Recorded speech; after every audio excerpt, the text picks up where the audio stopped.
Hello and welcome to World Panorama, Rajya Sabha TV's weekly program on top international events that unfolded this week. I'm Aishwarya with you. Let us begin the program with the top headlines. US removes Turkey from the F-35 fighter jet program after Ankara begins accepting delivery of Russia's S-400 air defense system. Turkey says Washington's decision breaks the spirit of alliance between the two countries.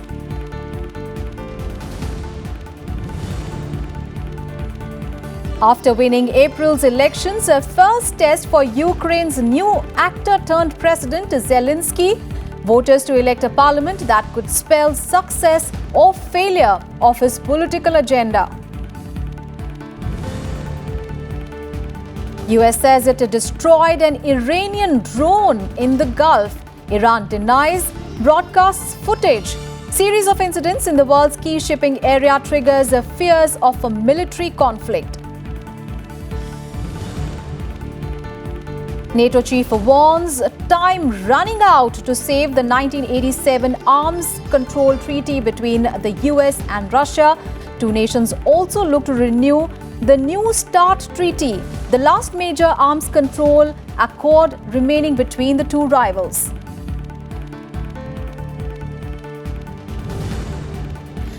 And Mexican drug lord El Chapo begins life sentence at US prison in Colorado. He was found guilty of drug trafficking and engaging in multiple murder conspiracies as the leader of the Sinaloa cartel. The top story this week, the Pentagon has kicked Turkey out of the F-35 fighter jet program. This in response to Ankara's purchase of a Russian missile defense system.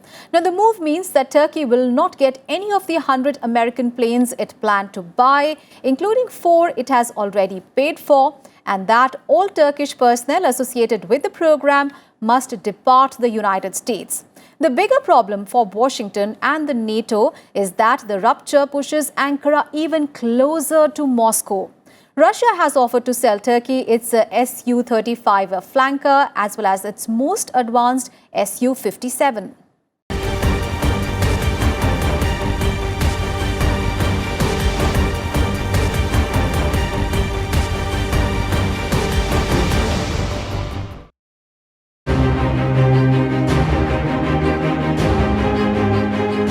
First parts of the S-400 air defense system flown to the Morted military air base northwest of Ankara on Friday, sealing Turkey's deal with Russia.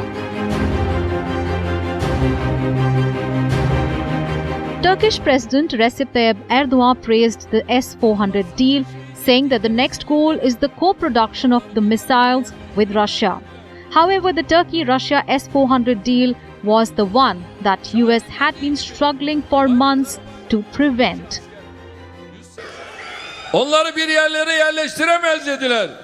We have started to receive S-400 missiles.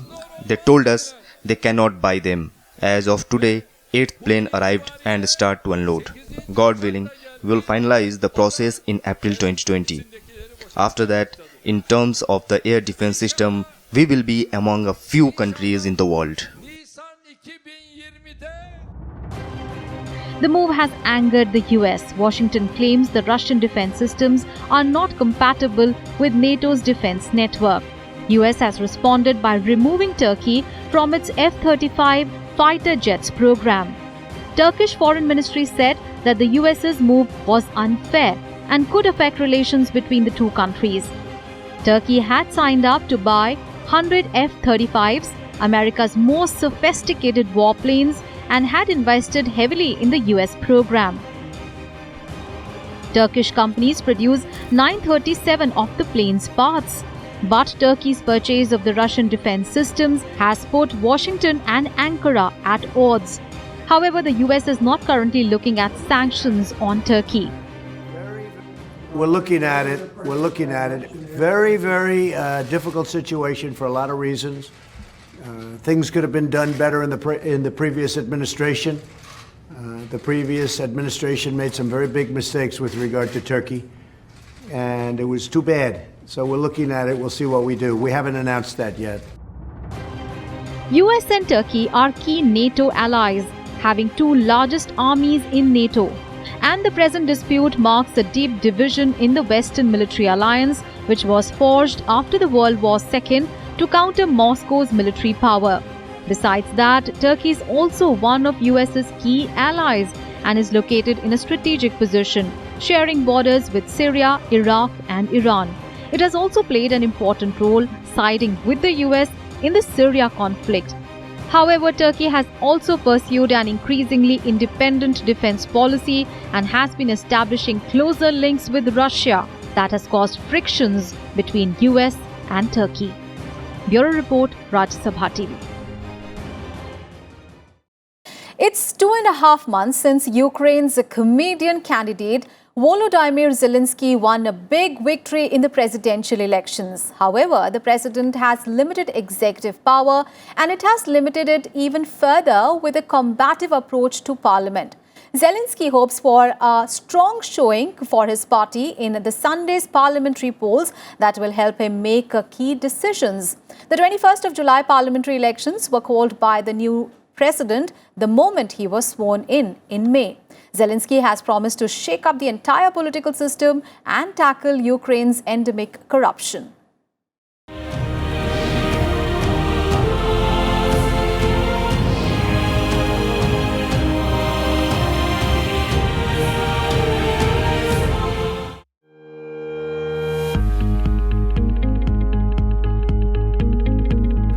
Newly elected Ukrainian president taking a dip in the chilly Black Sea together with other bathers. Volodymyr Zelensky in red shorts seen joking with vacationers on the pier in the southern port of Odessa and then taking a short swim.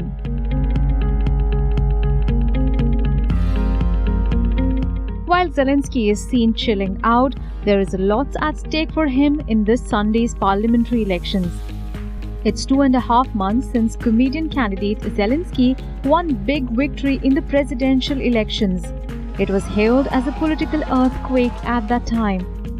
And then in his very first speech, Zelensky torpedoed convention by disbanding parliament and calling early elections scheduled this Sunday.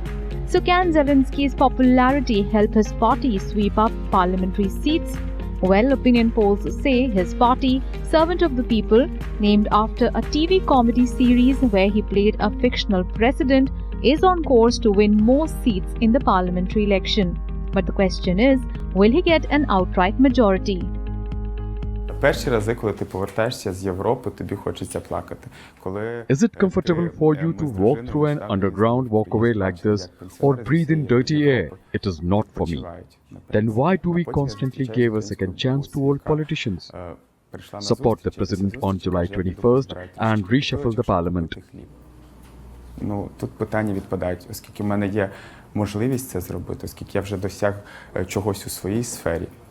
Мені дуже болить, я хочу це змінювати йти. Ukraine's president is the head of state but not the head of government. He can choose the prime minister, but Ukraine's parliament has the power of approval or dismissal. So Zelensky currently shares power with the government and parliament dominated by people loyal to his predecessor, Petro Poroshenko. And a strong showing for Zelensky party would give him more power to maneuver. Молодой, вот у него есть какой-то вот такой вот задор. Zelensky is young. He has enthusiasm. He inspires confidence. He inspires some hope. And I want him to win. I believe Zelensky's team.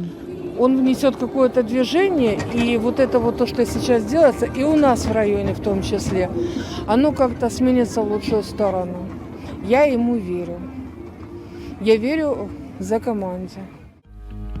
A win in this election for his party would also give Zelensky room to mend ties with Russia in his own style. Zelensky has proposed holding talks with Russian counterpart Vladimir Putin, together with European and US leaders, to discuss the conflict in the East and Russia's 2014 annexation of Crimea. Earlier, Zelensky had complained that Poroshenko-appointed foreign minister was communicating with Russia without consulting him. Bureau Report, Rajya Sabha TV. US claims to have destroyed an Iranian drone in the Gulf, with President Donald Trump blaming Iran for the provocative and hostile action, adding that the US responded in self-defense. However, Iran has broadcast footage saying that it disapproves that claim. In June, Iran shot down a US military drone in the same area. Meanwhile, in a separate development, Iranian state media said that Iran had seized a British-flagged oil tanker in the Gulf. Tensions between the US, the UK and Iran remain high after a series of incidents in the world's key shipping area and have triggered fears of a military conflict in the region.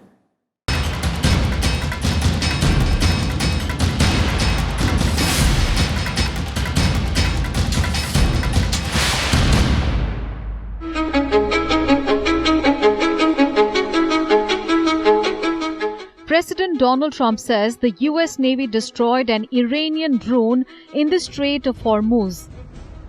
Trump claimed the Iranian drone was downed as it had come within about 914 meters of the US Navy's USS Bomber. Trump blamed Iran for provocative and hostile action and said the US responded in self-defense. The incident marked a new escalation of tensions between the countries less than 1 month after Iran downed an American drone in the same waterway and Trump came close to retaliating with a military strike.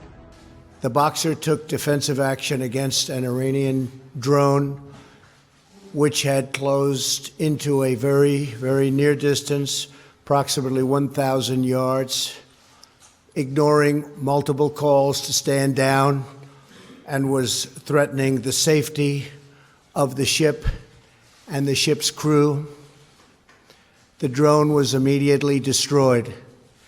This is the latest of many provocative and hostile actions by Iran against vessels operating in international waters. The Pentagon said the incident happened at 10 a.m. local time Thursday in international waters, while the US Navy's USS Boxer, an amphibious assault ship, was transiting the waterway to enter the Persian Gulf. The Boxer is among several US Navy ships in the area, including the USS Abraham Lincoln. Iran said it had no information about losing the drone. The incident, however, has heightened worries about the free flow of traffic in the Strait of Hormuz, one of the world's most critical petroleum shipping routes. 1/5 of global crude exports pass through this strait. Any comments on the drone? On the drone, was there a drone? We don't have any information about the drone. Okay. Earlier, Tehran said it had seized a foreign tanker and its 12 crew on Sunday for smuggling fuel in the Gulf, with Washington saying that Iran must immediately release the UAE-based tanker it had seized. The Iranians and Americans have had close encounters in the Strait of Hormuz in the past, and Iran has also been blamed by the US for attacks on tankers since May in this world's key shipping area. Tehran denies all the accusations. Last month, Iran also shot down a US surveillance drone here, saying that aircraft had violated Iranian airspace. Thursday's downing of an Iranian drone is the latest in a series of events that have raised US-Iran tensions since the US tightened the sanctions it had reimposed on Iran's oil sector after unilaterally withdrawing from a landmark 2015 nuclear deal. The US also since then has accelerated the deployment of its weapons to the Arabian Sea and the Gulf state of Qatar. Bureau Report, Rajya Sabha TV. Time to take a very short break here. Don't go anywhere. We'll be right back with more international news stories that make big headlines this week. Stay with us. The entire world is looking with alarm at the US and Russia's historic competition for greater weapons. This as both the nations suspended their obligations to the 1987 Intermediate Range Nuclear Forces Treaty, or the INF Treaty. The NATO chief has asserted that time was running out to save the treaty. Meanwhile, delegations from both the countries met in Geneva this week to discuss another arms treaty between the two nations, that is the New START Treaty. Discussion focused on a possible extension of the treaty and also the possibility of coaxing China into entering into the pact. The New START treaty is the last major arms control accord remaining between the US and Russia, and it expires in 2021.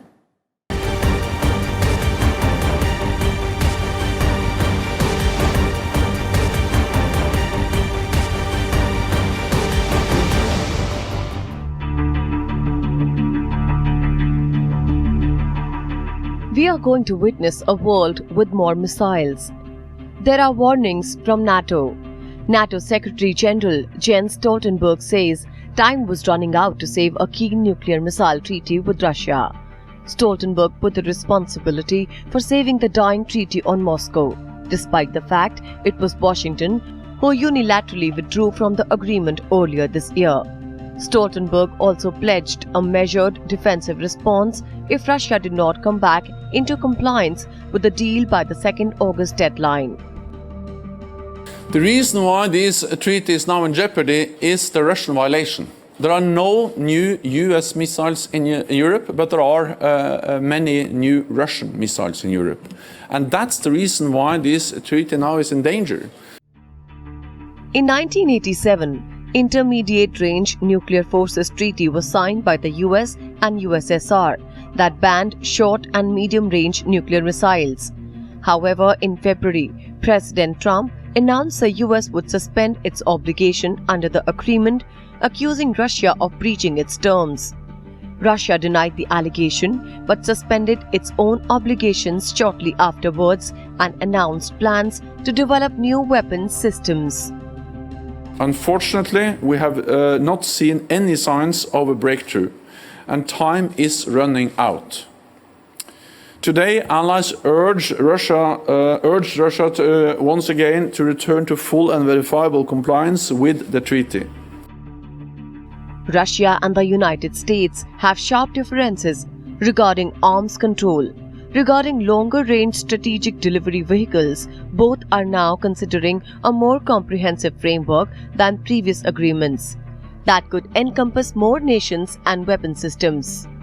The New START treaty is the last major arms control treaty remaining between the US and Russia, which expires in 2021. Russian President Vladimir Putin proposes allowing a 5-year extension of the New START treaty first, while Donald Trump is still pondering whether to accept such an interim measure. The White House also thinks the next generation of arms control must include China. Delegations from the two countries met in Geneva on Wednesday to discuss a possible extension of the treaty and also the possibility of coaxing China into negotiating a new three-way weapons pact. New START treaty restricts both the US and Russia to 1,550 deployed strategic nuclear warheads on a maximum of 700 deployed intercontinental ballistic missiles and strategic bombers. Experts are hoping for the extension of the treaty, saying nuclear arms control must be reinforced and should not be allowed to collapse. Bureau Report, Rajya Sabha TV. And here is a look at some more international news in Global Buzz. The death toll from an animation studio fire in Kyoto, Japan on Thursday has risen to 33. The local fire department said that 36 others have been injured, 10 of them critically, in the blaze that sent people desperately scrambling up the stairs towards the roof of the 3-story building of the Kyoto Animation Company.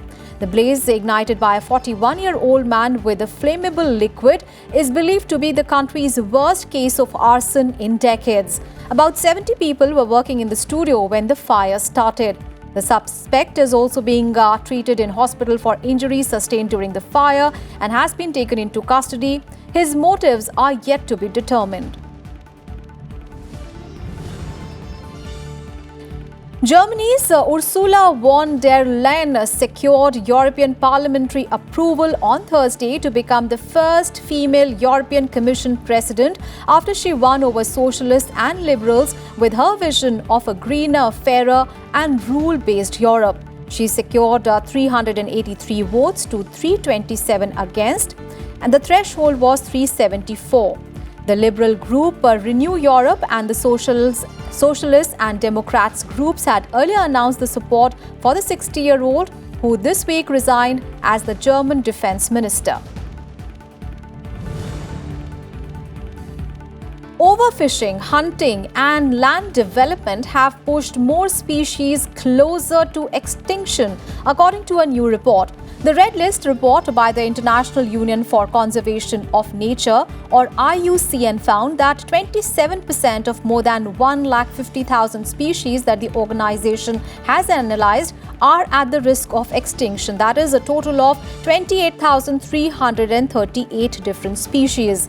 IUCN also found that no species on its list have shown any signs of improvement since it was last updated in December 2018. The endangerment of species is not only a critical issue for animal and plant life, but can also have a detrimental impact for humans.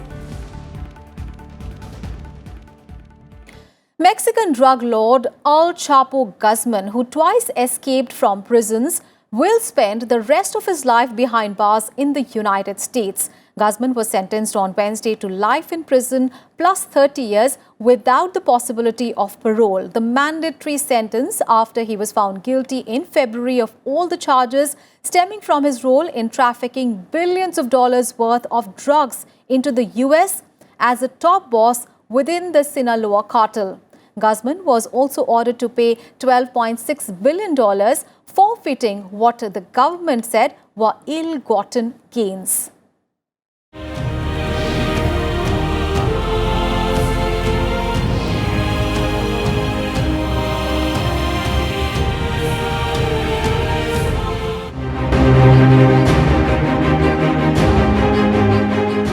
Cheers and jeers in the home state of Joaquin El Chapo Guzman, Culiacan in Mexico.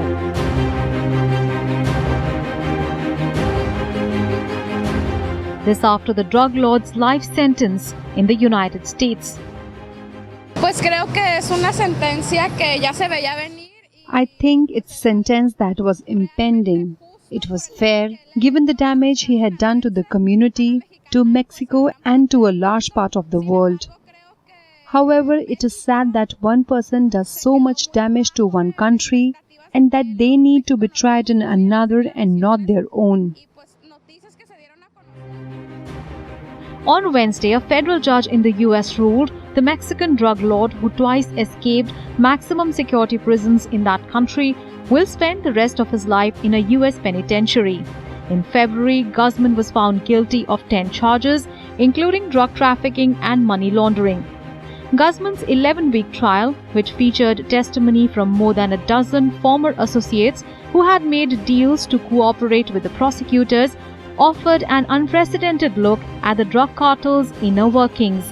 While Guzman's lawyer said he had received an unfair trial and announced plans to appeal against the verdict, U.S. Attorney called it a victory for the American people. This case was simply an inquisition. It was a show trial, and how it ended is exactly perfect for that description, in that it didn't make a difference what the jury saw, what they said, what they discussed, what they voted on. At the end of the day, all that mattered was the government's evidence. Guzman made a name for himself as a drug trafficker in the 1980s by digging tunnels under the US-Mexico border that allowed him to smuggle drugs more quickly than his rivals. He amassed power during the 1990s and the 2000s through often bloody wars with rivals, eventually becoming the Sinaloa cartel's best-known leader. He was also said to have used hitmen to carry out hundreds of murders, assaults, kidnappings, and acts of torture. In 2009, Guzman entered Forbes' list of the world's richest men at number 701, with an estimated worth of $1 billion. Before he was finally captured in 2016, Guzman twice escaped maximum security prisons in Mexico. He was extradited to the United States to face trial in January 2017. Guzman is the highest-profile Mexican drug cartel boss so far to stand trial in the US. The drug war in Mexico, pitting the Mexican and US authorities against cartels smuggling drugs into the US and cartels against each other, has killed about 1 lakh people over more than a decade. Bureau Report, Rajya Sabha TV. And that's all in this edition of the program. But before we go, here is a look at the visuals of a giant jellyfish that is the size of a human that was found by divers off the English coast. Now, divers discovered a giant jellyfish swimming in the waters off the coast of Falmouth at Cornwall in England's southwest on Saturday. Lizzie Daly was diving in different locations across the UK over 7 days to mark the Wild Ocean Week when she and her dive partner Dan Abbott came across this human-sized jellyfish. So take a look at this giant jellyfish. As I take your leave, I'll see you next week in another edition of World Panorama. Bye-bye.